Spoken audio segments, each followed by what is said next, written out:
Well, hospitals are dealing with a shortage of blood. We told you about this earlier in the show. Supplies are at such a dangerously low level now that the American Red Cross has declared the first ever national blood crisis.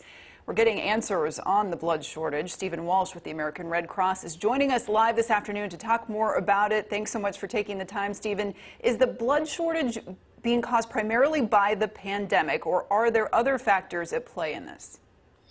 Well, it's a perfect storm, but it's an imperfect storm. We're talking about, bad weather. We're talking about the pandemic. We're talking about supply chain issues, the holidays, supply chain, emphasis on the supply, and the supply is the people. They're either choosing not to go or they can't get to their appointments to donate. So if we don't replenish the supply soon, what happens? Where do you go from here, and how could people be impacted by that?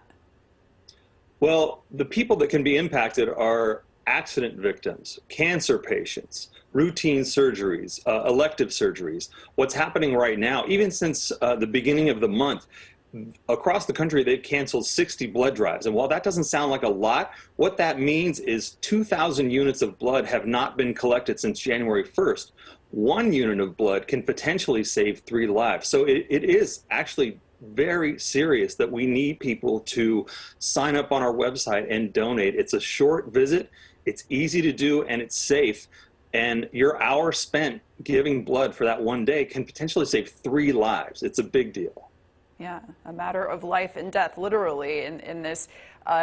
So talk about that process a little bit more then. For people who have never donated, and during the Omicron surge, they are nervous about going out.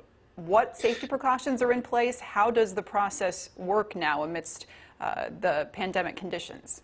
So the simple reassurance is that the Red Cross is following CDC guidelines, which means everyone who comes in is asked to be masked. The phlebotomists that are taking your blood are masked. Everybody is socially distanced. So we're doing everything that we need to do to make sure that people are safe. And kind of on the lighter side, in January, which is interesting, as a little incentive, anybody who donates blood in the month of January can be entered to win tickets to the Super Bowl, which is kind of nice, and a few other prizes. So that's something we're putting out there just as an incentive. But what I really want people to think about is, look, these are uncertain times. I'm married, I have kids, we're all wondering what's going to happen at school, at our various workplaces, etc. This is something that you can do. This is something that you can grab onto to help your neighbors, whether it's a county away, a state away, etc. Is go to our website, redcrossblood.org, put in your zip code, find the nearest blood drive, and then spend an hour of your day donating to help people around you. Easy way to have a big impact, indeed. That's All right, Stephen Walsh, thank you so much for your time this afternoon. We appreciate it. Thank you.